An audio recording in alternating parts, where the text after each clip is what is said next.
¿Qué le parece lo que pasó con Evo Morales?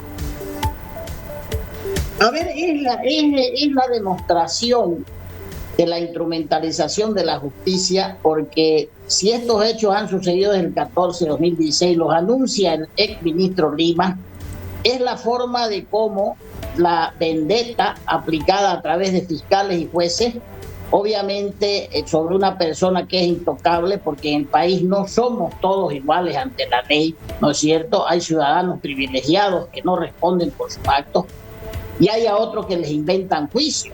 Entonces, a partir de ahí, eso es una demostración clara del estado de devastación que tienen los órganos públicos. Porque fíjese usted, ¿por qué el fiscal también destituye una fiscal departamental? Porque no está institucionalizada la señora S.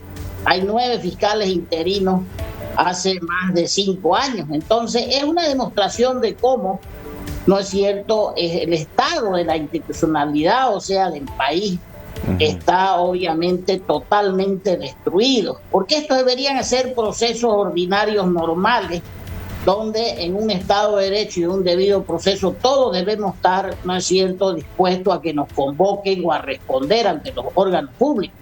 Pero eso no sucede, fíjese usted que ya lo anunció el señor Lima cuando renuncia, pero que también todos estos años se han venido encubriendo todos estos hechos y actos solamente por una conveniencia del poder. Yo creo, Ezequiel, Nonita, que esto nos espera muy largo para recuperar y reconstruir, más allá de las responsabilidades del expresidente. Todos debemos responder ante la ley, pero el problema es que en Bolivia todo lo han destruido. El INE, por ejemplo, que es el otro tema, no está al margen de todo esto. Entonces, hay que reconstruirlo el país en el grado de su institucionalidad a partir de los órganos principales. Es decir, esto es una crisis de Estado, porque donde usted aprieta sale pus, y donde usted también aprieta va a encontrar una serie de situaciones que no tienen absolutamente nada que ver con la Constitución ni con las leyes. Vamos a ver más de esto seguro, ¿no? Claro, querido Ezequiel, porque al final de cuentas, cuando se instrumentaliza y se politiza la justicia, esto va a seguir dando de qué hablar, porque no es una persona común y normal. Ahora es una persona común y normal y lo van a procesar ante jueces ordinarios. Porque estos delitos y estos hechos supuestamente cometidos no están dentro de los casos de corte. Es decir, si un expresidente, tú diciendo, Ezequiel, si comete delito y esos delitos son ordinarios, no están dentro de los delitos cometidos por presidentes o expresidentes. Es decir, si usted viola o mata, eso no es caso de corte. Si usted abusa, comete estupro, eso no tiene nada que ver con la gestión pública. Esos son delitos graves en materia penal, porque hay menores, ¿no es cierto?, se agrava más, pero eso no tiene caso de corte, querido Ezequiel. Bueno, aterrizamos, le iba a preguntar la gasolina, pero eso dejémoslo para otro tiempo. ¿Usted carga especial o carga premium? No, especial nomás. Obligado a premium, parece ahora sí. Doctor, bueno, ¿cómo ha analizado usted? Hayan pasado unas horas desde que se conoce oficialmente, porque ya Tawichi había adelantado de que iba a pasar esta situación, que finalmente le den un representante más a Santa Cruz en la Asamblea Legislativa Plurinacional, un curul más.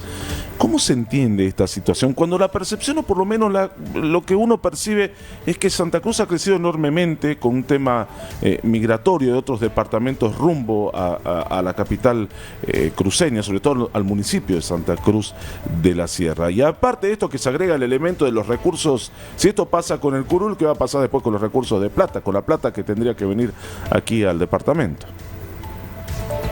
Hay un tema, querido Ezequiel, para que la gente nos entienda. Primero, de que el tema de los escaños está en la Constitución. Quiere decir que si usted quiere alterar cualquier situación de números de escaños o hacer otro proceso, tiene que revisar y basarse en la Constitución.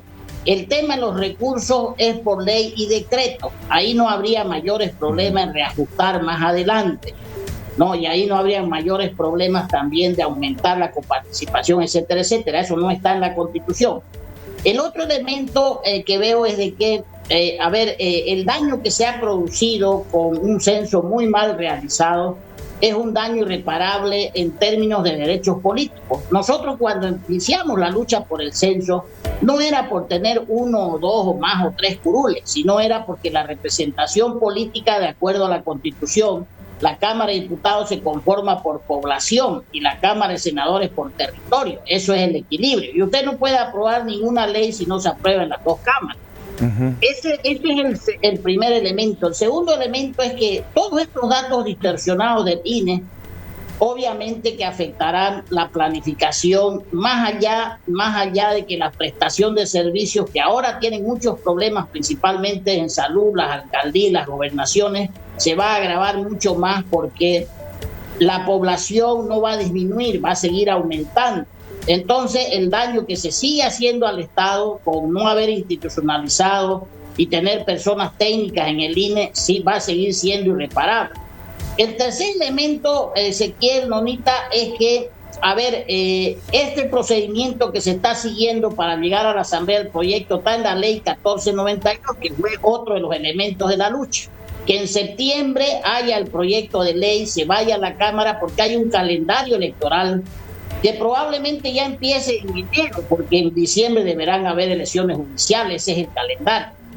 Y a partir de ahí ya al año todo es en la elección central de la Nación General, porque no se puede hacer ningún otro proceso.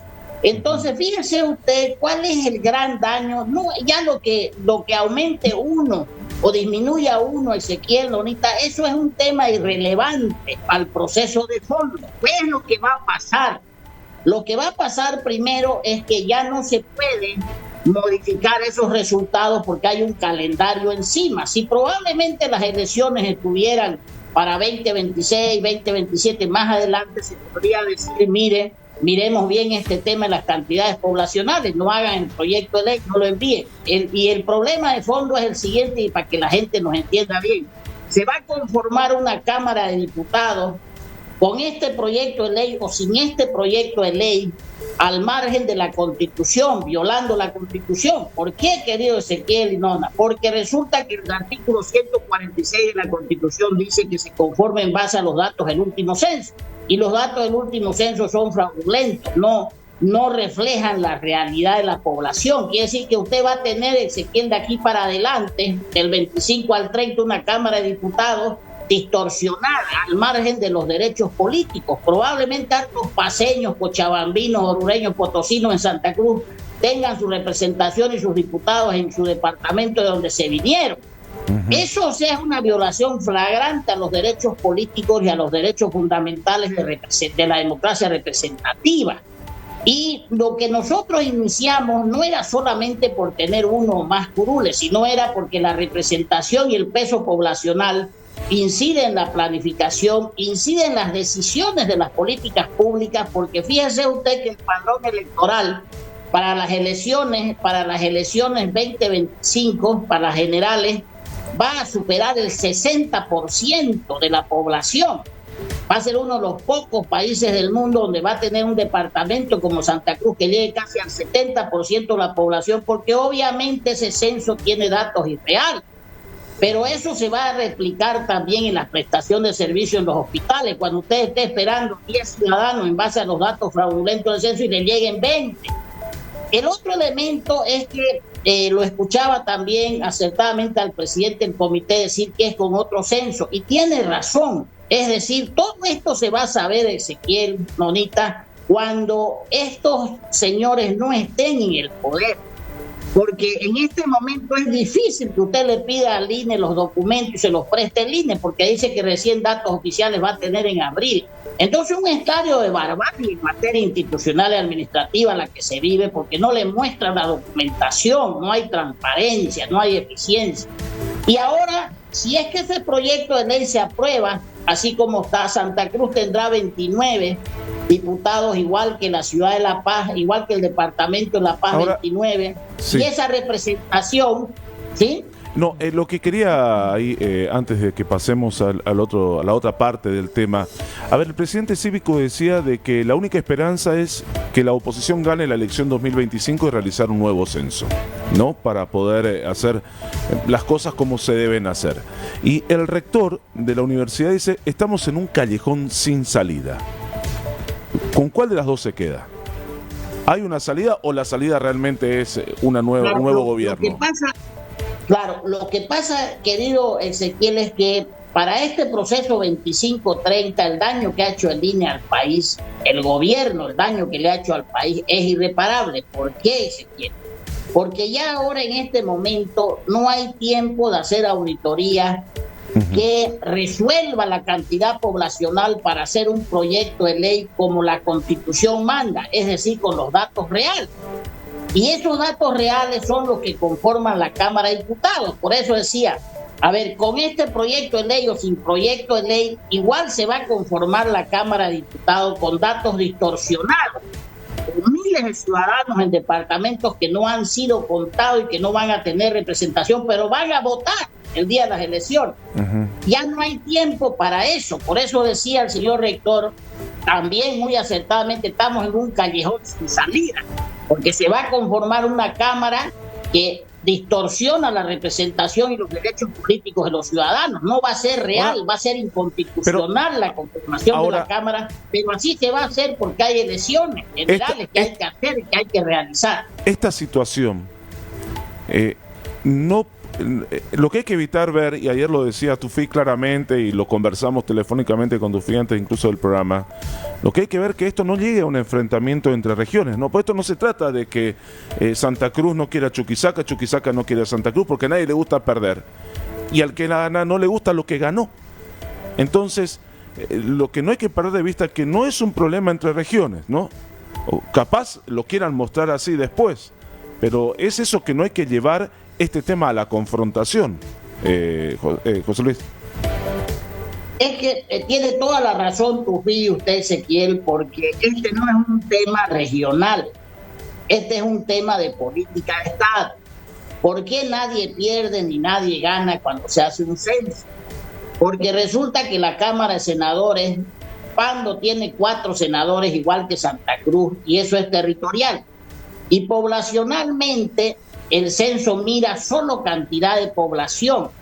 Y en la Constitución está la forma de cómo se conforma la Cámara. Nunca antes hubo problemas, y le voy a dar otros datitos, porque resulta que la representación de la Cámara de Diputados es el equilibrio de la Cámara de Senadores. Nunca lo explicó así el gobierno, porque la gente está aquí por falta de información en otras regiones creyendo que va a perder y nosotros creyendo que vamos a ganar. No es así, son los derechos políticos y es el valor de un hombre, un ciudadano, un voto, querido Ezequiel. Es decir, que lo mismo vale a usted que un señor que vive en Potosí o en Oruro, o un potosino orureño que vive en Santa Cruz. El otro elemento es que esa representación que tiene cada departamento, al margen de ser el equilibrio de la Cámara de Senadores, sea más importante que aplicarla para representaciones de diputados, se aplica para la cuestión de planificación y de prestación de servicios. A todos los que vienen o a los que nacen en el departamento hay que darles salud, educación, y esa es la prestación principal del Estado. El otro elemento es que la fórmula en Bolivia de la conformación de esa Cámara refleja los derechos políticos poblacionales. Y cuando usted no aplica eso, cómo se conforma esa Cámara de acuerdo a lo que dice el 146 de la Constitución, está violando derechos políticos de esos representados. Entonces, ni una región pierde, yo reitero, y ni una región gana, porque ese es el reflejo y es el modelo boliviano de conformar una Cámara, porque la otra Cámara no se toca y no hay ley que no se aprueben las dos cámaras. Entonces, a partir de ahí, Ezequiel Donita, no puede haber ningún tipo de confrontación, porque fíjese usted que hemos realizado 11 censos al margen de esto. Y fíjese que en los últimos 2 censos Santa Cruz siempre tuvo 3 escaños más. Y para que la gente no se queje, en la anterior reforma constitucional se estableció que los senadores de 3 se vayan a 4. Y que la Cámara no sea 27, la Cámara de Senado sea 36. Ajá. Y eso se volvió a repetir el equilibrio de más parlamentarios para los departamentos más deprimidos. Entonces no hay forma de que haya confrontación por cuanto refleja la cantidad poblacional. Y probablemente en el futuro cambiemos ese modelo y sea algo abierto, que de acuerdo a la población vaya y se quite el número de 130 y puedan ser menos o puedan ser más en una nueva fórmula, en un nuevo modelo de conformar una de las cámaras. Ahora, José Luis, ¿qué papel van a jugar ahora los parlamentarios, los asambleístas, porque el proyecto ya está en manos de la Asamblea, ya le llegó al vicepresidente? ¿Qué papel va a jugar ahora los asambleístas de Chuquisaca, los de Santa Cruz? ¿Coincidirán ambos? ¿Coincidirán también con La Paz? ¿Cómo viene la mano ahora? Hay un tema de fondo, Ezequiel, yo lo quiero hablar con toda claridad. Desde el punto de vista de la representación de derechos políticos, un diputado menos o un diputado más es irrelevante para el daño causado. Son más de 68 millones de dólares que se han gastado en este censo para que los órganos públicos como la Asamblea y la ciudadanía en general no acepten los resultados. Ese va a ser un problema de responsabilidad que después, cuando no estén los que han hecho este trabajo en el INE, recién va a saltar con una buena auditoría, sea interna, externa, como que sea. El segundo elemento es que yo comprendo bien a los diputados y senadores que dicen que no pueden avalar esos datos fraudulentos porque quien da lugar a ese proyecto de ley son los datos del INE. Correcto. Y entonces no pueden avalar esos datos que obviamente han sido rechazados por la ciudadanía. Entonces, por eso es que fíjese usted que no se va a mover ningún diputado, y esos dos diputados, un pluri y más un pluri en Santa Cruz, un pluri de Chuquisaca menos y un pluri, ni siquiera se va a mover la nomenclatura, y la ley tiene un proyecto, un artículo único, Ezequiel. Entonces, hay diputados que yo los comprendo y senadores que dicen no tiene sentido aprobar esta ley porque vamos a avalar los datos fraudulentos del INE. Tienen razón, Ezequiel, tienen razón, no necesita ellos. ¿Y se puede rechazar? Porque al avalar es un acto consentido. Probablemente en el futuro el INE utilice lo que han hecho, todo este acto de barbarie que ha sido el censo, lo utilicen como un tema de aceptación de los resultados. Y el tercer elemento es que si llegan a tratarlo, mi recomendación sería de que, bueno, si este proyecto se rechaza, Nonita, se rechaza, Ezequiel, no vamos a estar, o sea, más dañados de lo que estamos ahora con los resultados del censo. Pero es decir, no va a cambiar nuestra vida política, José porque Luis, las votaciones son en listas separadas. Le explico.